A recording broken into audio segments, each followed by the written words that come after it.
Before we do get into that, I also wanted to bring up something because we have talked about it at some point in the past.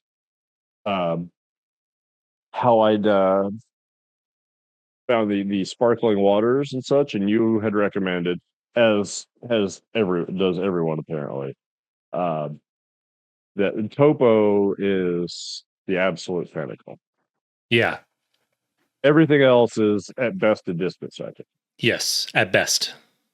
At best, it's kind of like how I look at ginger ales with Canada Dry. Like, as far as at least stuff that has any sort of mass market, I'm sure there's like boutique, fancy ginger ales out there that. But as far as just something that's like good and you can drink a lot, like Canada Dry is so much better than Schweppes or just anything else. Mm. Nothing really comes close, Hmm. and it's very much the same, if not more so, with the Topo. Like, I've liked a lot. And I'm glad I tried a bunch of other ones before I could get my hands on Topo because I like some other ones in different ways. Like, I like various things about their character, Mm. but man, Topo is just such a different animal. Like, It's just so it's so incredibly good. It's so strong. It's like yeah, I think it's it's incredibly like light. it's like Wayne Gretzky in its genre in its space. Like it's not just the best, it's the fucking best. Like it Hands down, go. Not even close. Even more so than Gretzky, honestly.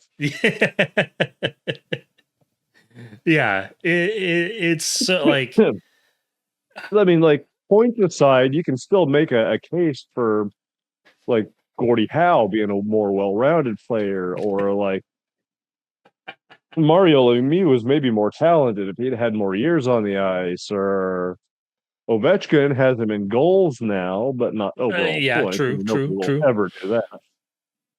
Um, so yeah, like it's somewhat debatable, somewhat.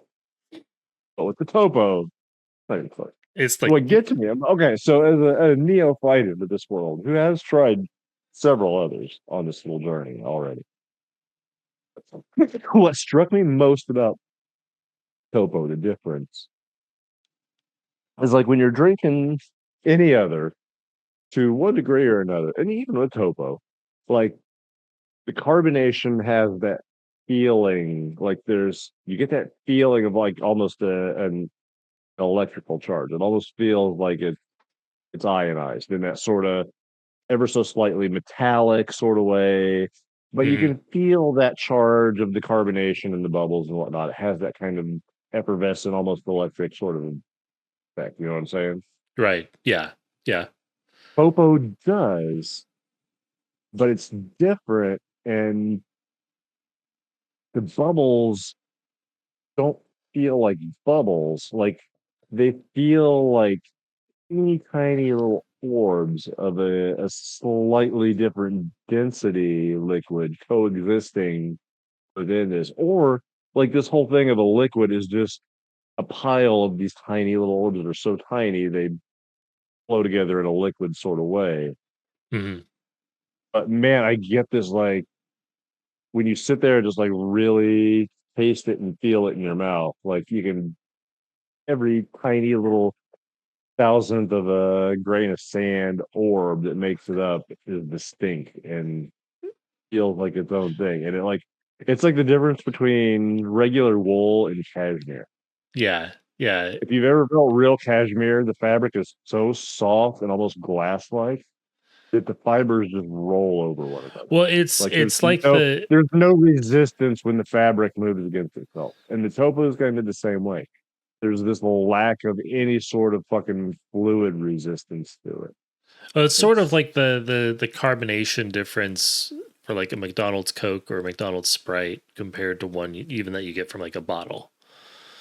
Yeah, But also maybe even one that you might get from other, other fast food whatever. places where like the McDonald's mix and carbonation that they have is They run a higher carbon mix. yeah, it's proprietary and it's got like this specific bite to it. Like Topo is like that, like comparatively, but way to the extreme.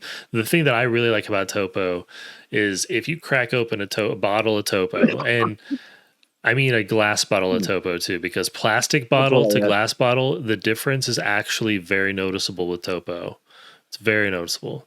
had. But Gosh, I believe that because it's that way with a lot of beers too. yeah, it's absolutely. But you crack open a glass bottle of Topo, you drink, you know, 2/3 of it, and you pass out, and you wake up the next morning, and you got this warm carbonated water next to you. Guess what? It still has Still the bite. carbonate. It still has the same bite, like 12 hours later. The I carbonation believe is that, and I roughly crazy. experienced. It's the carbonation's crazy, and yeah, like it's unbeatable. It's absolutely unbeatable. There's Yeah, it was delightful, and I had that same experience. A friend at work brought me one because I'd taken him. I bought a 6 pack of Aldi's sparkling water, which honestly, not bad. It stands up well to mm, the rest of the field. mhm. If you compare it to everything that's not Topo, like Saratogas or whatever, Mhm. yeah, it holds its own. It's perfectly cromulent. It's not Topo, but it's It's perfectly cromulent. yeah, like I've got the Kirkland sparkling water right now, actually, which is fine. It's fine. Exactly how it is.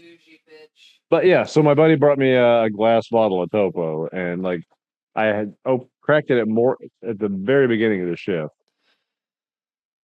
Came back to it and drank a little bit here and there. Came back to it at the end of the day, and like it exactly the same, like Yeah, unchanged. yeah. You would not notice any fucking difference. And like I drank most of it at that point, but like the third or so that was left was still like, yep, still peppy, still ready to go. Yep. Yeah. Yeah. Topo for that is unbeatable. Unbeatable. Yeah, it's really weird. Like just that feel.